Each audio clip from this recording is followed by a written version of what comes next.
আসসালামু আলাইকুম ওয়া রাহমাতুল্লাহি ওয়া বারাকাতুহু। আজকে আমরা প্রিন্সিপালস অফ অ্যাকাউন্টিং হিসাব বিজ্ঞান নীতিমালা এই সাবজেক্টের চ্যাপ্টার নাম্বার 8 এর মধ্যে আবার 8.1 এই চ্যাপ্টারটা আলোচনা করব, অ্যাকাউন্টিং ফর ক্যাশ। এখানে মূলত ব্যাংক রিকনসিলিয়েশন স্টেটমেন্ট যে অংশটুকু রয়েছে ওইটা আমরা আজকে আলোচনা করব।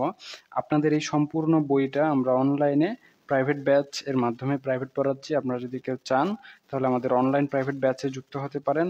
একদমই নামমাত্র ফি দিয়ে প্রথম থেকে শেষ পর্যন্ত অধ্যায়ভিত্তিক সিরিয়াল অনুযায়ী রেকর্ড ক্লাসের মাধ্যমে এবং লাইভ ক্লাসের মাধ্যমে আপনাদের পুরো বইটাই শেষ করে দেওয়া হবে। আপনাদের এই ক্লাসটা যদি ভালো লাগে আপনাদের বন্ধুদের শেয়ার করতে পারেন। আমি আমাদের অন্যান্য গ্রুপগুলোতে আমাদের এই ক্লাসটা শেয়ার করে দিচ্ছি, আপনারাও আপনার বন্ধুদের শেয়ার করে দিতে পারেন। আমরা সম্পূর্ণ বইটাই এভাবেই অনলাইনে আপনাদের প্রাইভেট পড়াচ্ছি। আপনারা চাইলে কিন্তু আমাদের অনলাইন ব্যাচে যুক্ত হতে পারেন, সে বিষয়টা আপনারা খেয়াল করে দেখেন। ঠিক আছে, চলুন শুরু করা যাক। আজকে আমরা 8.1 এই চ্যাপ্টারটা আলোচনা করব। প্রশ্ন হচ্ছে এটা, প্রবলেম নাম্বার 8। এই প্রশ্নটা কিন্তু অ্যাকাউন্টিং ডিপার্টমেন্ট 2019 সালে একবার আসছিল। হ্যাঁ, তো এই প্রশ্নটা আপনাদের জন্য খুবই গুরুত্বপূর্ণ। এখানে বলা হয়েছে ফ্রম দ্য ফ্লোয়িং ইনফরমেশন, প্রদত্ত তথ্যগুলো থেকে। ভালো কথা, তথ্যগুলো থেকে কি? Prepare a bank reconciliation statement, একটি ব্যাংক রিকনসিলিয়েশন স্টেটমেন্ট তৈরি করো এট ডিসেম্বর 31, 31 ডিসেম্বরের জন্য 2018 সালের। অনেক তথ্য দিছে, তাহলে চলো শুরু করি। আমরা প্রথমে লিখবো প্রবলেম নাম্বার 8। আর এখানে শুধু কি একটা প্রশ্ন করছে, ব্যাংক রিকনসিলিয়েশন স্টেটমেন্ট বলছে। এই যে এখানে আবার রিকোয়ারমেন্টে আবার প্রশ্ন বলা হয়েছে কি যে prepare a bank reconciliation statement, এবং কি বি নম্বরে বলছে জার্নালাইজ দ্য নেসেসারি এন্ট্রিজ, প্রয়োজনীয় এন্ট্রিগুলোর জন্য আবার জাবেদাকরণ করতে হবে। তো প্রথমে আমরা কি করব, ব্যক্তি বা কোম্পানির নাম দিয়ে কি করব, অঙ্ক শুরু করব। তো এটা আমাদের ব্যক্তির নাম কি, এখানে বলা হয়েছে ইন লিমিটেড এর, তাহলে আমরা লিখব in limited, Ltd, in limited. তারপর এখন আমরা কি করব, এখন আমরা ব্যাংক রিকনসিলিয়েশন স্টেটমেন্ট তৈরি করব। তাহলে এখানে লিখব ব্যাংক রিকনসিলিয়েশন স্টেটমেন্ট। আমি সংক্ষেপে লিখে দিয়েছি ফর দ্য ইয়ার ইন্ডেড, আপনারা ফুল ফর্মে লিখে দেন for the year, YEAR, year ENDED, ended 31 December 2018 সালের। এখন আমাদের কাজ হচ্ছে ব্যাংক রিকনসিলিয়েশন স্টেটমেন্টের একটা ছক তৈরি করা। তো ছকটা খুবই সহজ। সাধারণত এটার ছক লম্বালম্বিভাবে দেওয়া যায়, আবার পাশাপাশিও দেওয়া যায়। তবে আমার মনে হয় এই ছকটা যদি আপনারা পাশাপাশি সিস্টেমে করেন তাহলে আপনাদের বুঝতেও সুবিধা হবে আর অঙ্কটা দেখতেও সুন্দর লাগবে। তো আমি আজকে আপনাদের পাশাপাশি সিস্টেমে এই অঙ্কটা করে দিব। ঠিক আছে, তাহলে পাশাপাশি সিস্টেমে করতে গেলে আপনাকে 4টা কলাম দিতে হবে। একটা হচ্ছে ডিটেলসের জন্য আর একটা হচ্ছে টাকার জন্য। তো আমাদের কিন্তু ব্যাংক রিকনসিলিয়েশন স্টেটমেন্টে কি বের করতে বলে বা জানেন, এটা হচ্ছে কি ব্যাংকের আপনাদের যে লেনদেন করা হয় ব্যাংকের সাথে, তো ব্যাংকের একটা নির্দিষ্ট বই রয়েছে, ওই বইয়ে ওই হিসাবটা করা হয়। হ্যাঁ, আবার আপনি যে একজন গ্রাহক, আপনিও কিন্তু আপনার প্রতিষ্ঠানের জন্য হিসাব রাখবেন। আপনার প্রতিষ্ঠানের হিসাব আর ব্যাংকের হিসেবে যখন গরমিল দেখা দেয় তখন আমাদের ব্যাংক রিকনসিলিয়েশন স্টেটমেন্টের মাধ্যমে এই গরমিলটা কি করতে হয়, সমাধান করে দিতে হয় বা সমান করতে হয়। তাহলে প্রথমে আমরা এখানে লিখব মানে ব্যাংকের বইটাকে কি বলা হয়, পাসবুক। তাহলে এখানে লিখব পাসবুক। ব্যাংক যে হিসাবটা রাখে ওই হিসাবটাকে, ওই যে বইয়ে হিসাব রাখে ওটাকে বলা হয় পাসবুক, আর আমরা যে হিসাবে রাখি সেটাকে বলে ক্যাশ বুক। ঠিক আছে, তো এই পাশে অ্যামাউন্ট লিখে দেবেন টাকা, আর এই পাশে লিখে দেবেন টাকা। ঠিক আছে, এখন আমাদের দেখেন এখানে কি বলছে যে ব্যাংক ব্যালেন্স এর পার স্টেটমেন্ট 96,179 টাকা। তাহলে ব্যাংকে ব্যালেন্স ছিল আর কি এই সময়। তাহলে আমরা শুরুতে লিখবো ব্যালেন্স বিডি, এটা যেটা আগে থেকে থাকবে ওটাকে ব্যালেন্স বিডি লিখতে পারি, BALANC, ব্যালেন্স বিডি। তাহলে ব্যাংকে কত ছিল, 96,100, ভুলে গেছি কত, 96,179 টাকা ছিল। আমাদের ক্যাশে কত টাকা ছিল, আমরা একটু ক্যাশের হিসাবটা দেখি। এটাকেও ব্যালেন্স বিডি লিখবো, BALANC, ব্যালেন্স বিডি। ঠিক আছে, আমাদের ক্যাশে কত টাকা ছিল, এখানে অনেক কিছু বলছে, লাস্টে বলছে কি যে ব্যাংক ব্যালেন্স এর এস পার ডিপোজিটর রেকর্ড হচ্ছে কয় কয় টাকা, 13,506 টাকা। তাহলে আমাদের ক্যাশ বইয়ে ছিল 13,506 টাকা। তো আমরা যে 13,506 টাকা আমরা হিসাব করে দেখেছি যে আমাদের বইয়ে টাকা আছে 13,506, আর আমার ব্যাংক অ্যাকাউন্টে টাকা আছে 96,179 টাকা। ওই একই হিসাব। তো একই হিসাব দুই জায়গায় দুই রকম ব্যালেন্স আছে। তো যেহেতু দুই জায়গায় দুই রকম ব্যালেন্স আছে, অর্থাৎ কোনো এন্ট্রি লিপিবদ্ধ করার সময় আমাদের ভুল গেছিল। তো যেহেতু কোনো এন্ট্রি লিপিবদ্ধ করার সময় ভুল গেছিল, তাহলে ভুলটাকে ঠিক করতে হবে। এর জন্য কিছু জিনিস এখানে যোগ করতে হবে, আর কিছু জিনিস আবার বিয়োগ করতে হবে। তো যেগুলোকে যোগ করতে হবে ব্যাংকের বইয়ে ওগুলোকে অ্যাড লিখে দিচ্ছি, যেগুলোকে বিয়োগ করতে হবে ওগুলো লেস লিখে দিচ্ছি। সাধারণত 2-3টা এন্ট্রি থাকে। আবার ক্যাশের বইয়েও কিছু এন্ট্রি কি করতে হবে, অ্যাড করতে হবে, আর কিছু লেস করতে হবে। সাধারণত 3টা এন্ট্রির বেশি থাকে না। আমরা একটু প্রশ্নটা পড়ে দেখি যে আমাদের গন্ডগোলটা কোথায় লাগছে। আমাদের হিসাবে আমাদের ওই ব্যাংকে থাকার কথা 13,506 টাকা, আর ব্যাংকের হিসাবে তাদের আমার অ্যাকাউন্টে টাকা আছে 96,179 টাকা। তার মানে তো গন্ডগোল লাগছে কোথাও। তার মানে তো আমার ব্যাংকে কি টাকা বাড়ছে? আসলে তো টাকা বাড়ে নাই।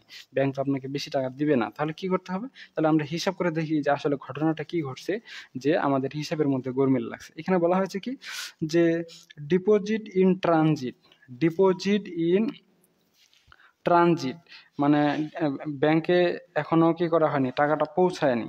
তো ব্যাংকে যদি টাকা না পৌঁছায় তাহলে তো মানে আমরা টাকা দিয়ে দিয়েছি, কিন্তু এটা রাস্তায় রয়েছে, এখনো টাকাটা ব্যাংক অ্যাকাউন্টে হিসাব জমায় লিপিবদ্ধ হয়নি।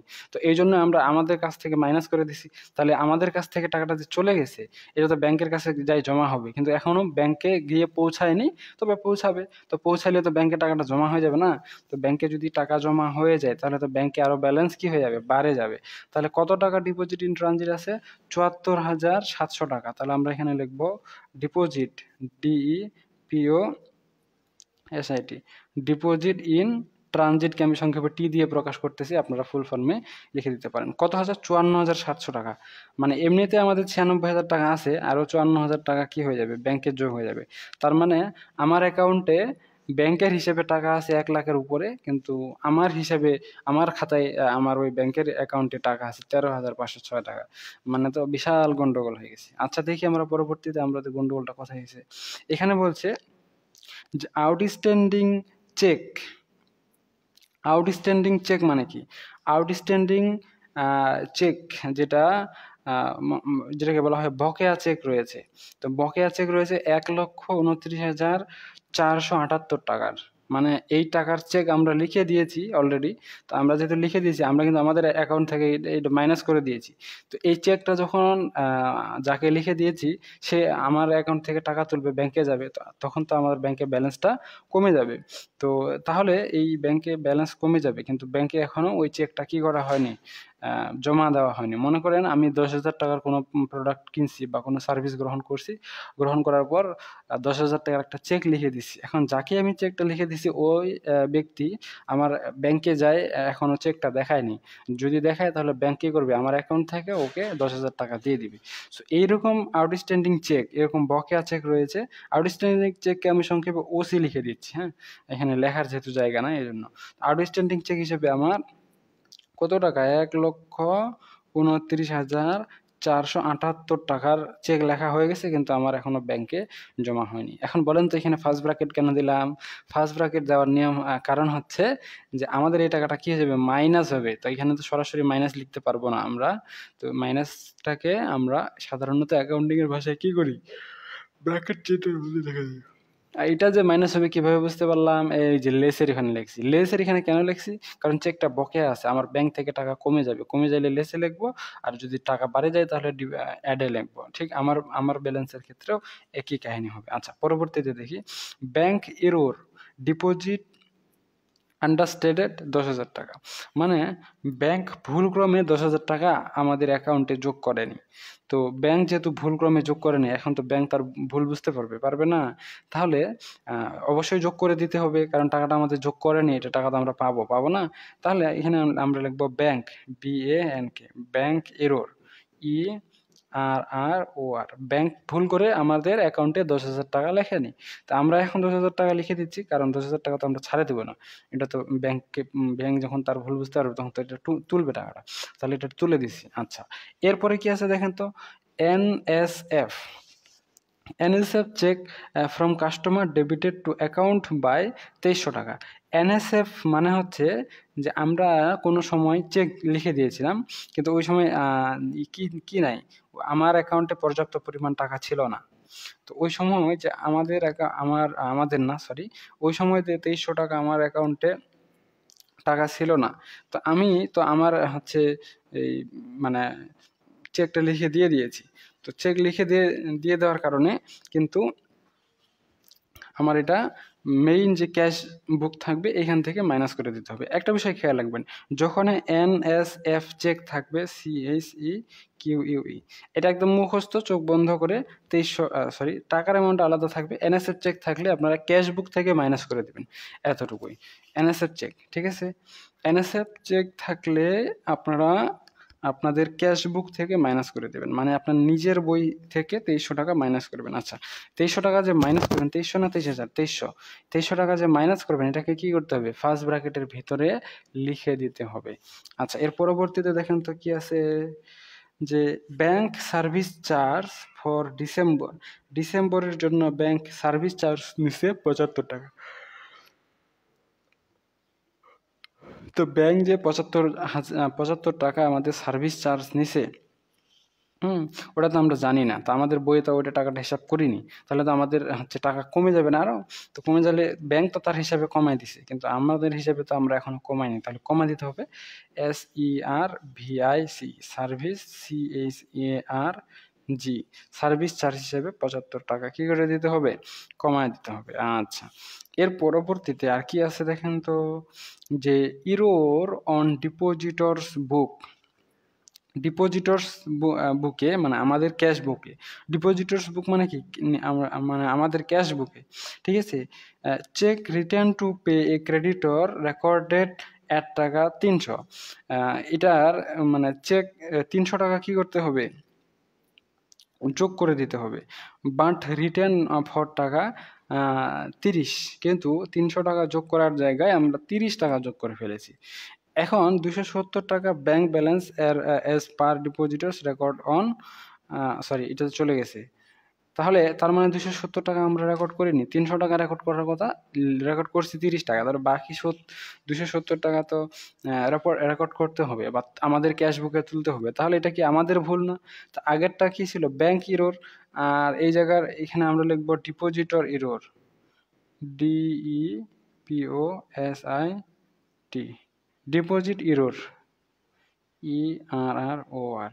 আমরা কি করিনি, 300 টাকার জায়গায় 30 টাকা লেখছি, আরো 270 টাকা লেখা বাকি ছিল, এই যে অ্যাড করে দিয়েছি, ঠিক আছে? আচ্ছা, এরপরে কি আছে? এরপরে আর কোনো এন্ট্রি নাই। এখন আমরা উভয় পাশে যোগ করে দেখি। তো উভয় পাশে যোগ করে দেখি কোন পাশে বেশি হবে। যে পাশে বেশি হবে ওই পাশটায় আমরা প্রথমে লিখব। তো আনুমানিক যদি আমরা লিখতে যাই,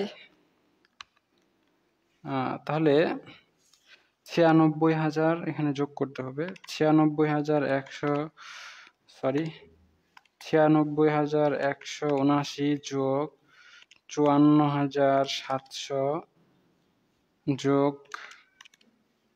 10,000 যোগ না, এখন হয়ে যাবে বিয়োগ 1,29,000, 1,29,478। তাহলে এখানে আছে 31,406। আচ্ছা, তো এই পাশে তো 31,000 হবে না, এটা তো এমনি দেখা যাচ্ছে, তার মানে বড় হয়ে গেছে সামনের পাশে। তাহলে 31,401 টাকা, 31,401 টাকা। এটা লিখে দিতেন adjusted balance, ADJUSTED, adjusted, BALANCE, adjusted balance. তো এই পাশে তো বেশি হয়েছে না, তা এই পাশে যে পাশে বেশি হবে ওটা দেখে দেখে আমরা অপর পাশেও লিখে দেবো 31,401 টাকা। এখন বলতে পারেন এই পাশে হয়েছে না হয়েছে আপনি কিভাবে বুঝলেন? আগে লিখে ফেলি, তারপরে আমি আপনাদের বোঝাচ্ছি। ADJUSTED, adjusted, LANC, adjusted balance 31,000। এখন এইটাকে আমরা একটু হিসাব করে দেখি যে আমাদের এখানে হইছেটা কত। তাহলে প্রথমে 13,506 যোগ 270 বিয়োগ হয়ে যাবে 2300 বিয়োগ হয়ে যাবে 75, তাহলে হয়ে যাবে 11,401 টাকা। কিন্তু আমরা লিখছি কত? 31,401 টাকা। তার মানে আমাদের এখানে এখনো গোলমাল আছে। তো আমরা কিন্তু সবগুলো এন্ট্রি লেখা শেষ। তো যেহেতু এখনো গোলমাল রয়েছে, এখান থেকে মাইনাস করে দেব কি, এই যে 31,401 টাকা। তাহলে বাকি আসতেছে কত? 20,000 টাকা। 20,000 টাকা মাইনাস আসছে, মাইনাস হবে না আর কি, এই বড়টা থেকে ছোটটা মাইনাস হবে। তো তাহলে 20,000 টাকা দেখতেছি এখন আমাদের কি আছে? গোলমাল আছে, মানে কম আছে। 20,000 টাকা কি আছে? মাইনাস আছে, মানে কি কম আছে। কম থাকলে কি করতে হবে? যোগ করে দিতে হবে। তো এই 20,000 টাকার এন্ট্রি তো আমাদের কোথাও নাই। তো 20,000 টাকার এন্ট্রি যেহেতু কোথাও নাই, তাই এটাকে সাসপেন্ড হিসাবে লিখে দিব। সাসপেন্স, SUSPENSE, সাসপেন্স হিসেবে লিখে দেবো 20,000। এখন আপনারা যোগ বিয়োগ করে দেখেন যে 31,401 টাকায় হয়েছে। ঠিক আছে, এটা সাসপেন্স হিসেবে লিখে দেবো। যে পাশে কম হবে ওই পাশে সাসপেন্স লিখে দেবো। সাধারণত ক্যাশ বইয়েই কম হয়ে থাকে, তাই আমরা ক্যাশ বইয়ে এটাকে সাসপেন্স হিসেবে লিখে দিয়েছি। ঠিক আছে, তাহলে এটা রিকোয়ারমেন্ট, এটা কি এ না? রিকোয়ারমেন্ট এ। আমাদের কিন্তু দুইটা প্রশ্ন করছে। আরেকটা প্রশ্ন করছে জার্নালাইজ দ্য নেসেসারি এন্ট্রিজ, প্রয়োজনীয় এন্ট্রিগুলো জাবেদাভুক্তকরণ করো। তাহলে আবার নতুন করে কি করতে হবে? জাবেদাভুক্ত করার জন্য রিকোয়ারমেন্ট বি দিয়ে শুরু করব। Requirement B. তো প্রথমে ব্যক্তি বা কোম্পানির নাম দেবো। কোম্পানির নাম হচ্ছে ইনলিমিটেড LTD। তারপরে কি করবো? জাবেদা করবো, তাহলে লিখবো JOURNAL, journal ENTRIES, for the year ended, for the year ENDED, ended 31st December 2018 সালের 31 ডিসেম্বরের জন্য আমাদের হিসাব। তো জাবেদাকরণটা খুবই সহজ, আর জাবেদা করতে হয় ক্যাশ বইয়ের জাবেদা করতে হয়, এটা খেয়াল রাখেন। তাহলে প্রথমে সাধারণ জাবেদাই হবে। প্রথমে আমরা টাইটেল দিয়ে দিচ্ছি। এখানে খুব বেশি হবে না, 3-4টা এন্ট্রি হবেই, বেশি নাই। ক্যাশ বইয়ের হিসাবটাই আমরা কি করব? জাবেদাভুক্তকরণ করব। ঠিক আছে, তো একটা হচ্ছে ডেবিট, একটা হচ্ছে ক্রেডিট, একটা হচ্ছে রেফারেন্স, আর এই পাশে হচ্ছে ডেট।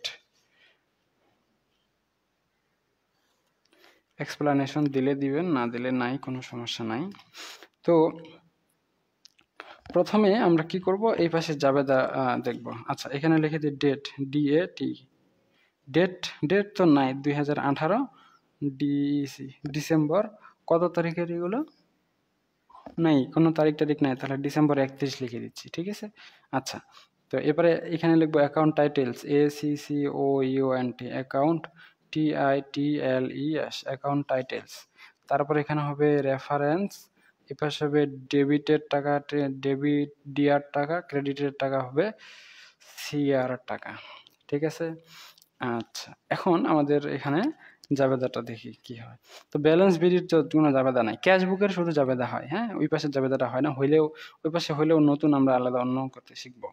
তো ক্যাশ বুকের জাবেদা হয়, ক্যাশ বুকের মধ্যে ব্যালেন্স বিডির কোনো জাবেদা নাই। এর পরবর্তী ডিপোজিট ইরর করছি না, কত? 270 টাকা। তাহলে এই 270 টাকার ডিপোজিট ইররের জন্য আমাদের জাবেদা আসবে। তো এখানে দেখেন ডিপোজিট ইররটা কোন পাশে আছে? অ্যাডের পাশে আছে না? অ্যাড আছে না? যদি অ্যাডে যতগুলো এন্ট্রি থাকবে সবগুলোতে ক্যাশ ডেবিট করে দেবো। ঠিক আছে, আর এখানে টাইটেলটা ক্রেডিট করে দেবো। ঠিক আছে, তাহলে আমরা এখানে লিখব যে cash debit, CASS, cash debit 270। আর মানে এইটা যেহেতু ডিপোজিট ইরোটাকে ACCOUNT, অ্যাকাউন্ট পেয়েবল বলা হয়, PAYABLE, অ্যাকাউন্ট পেয়েবল ক্রেডিট হয়ে যাবে 270 টাকা। ঠিক আছে, এখানে to record payment account payable unadjusted এমন করে লিখে দিতে পারেন। এক্সপ্লানেশন দিলে দেন, না দিলে নাই, কোনো সমস্যা নাই।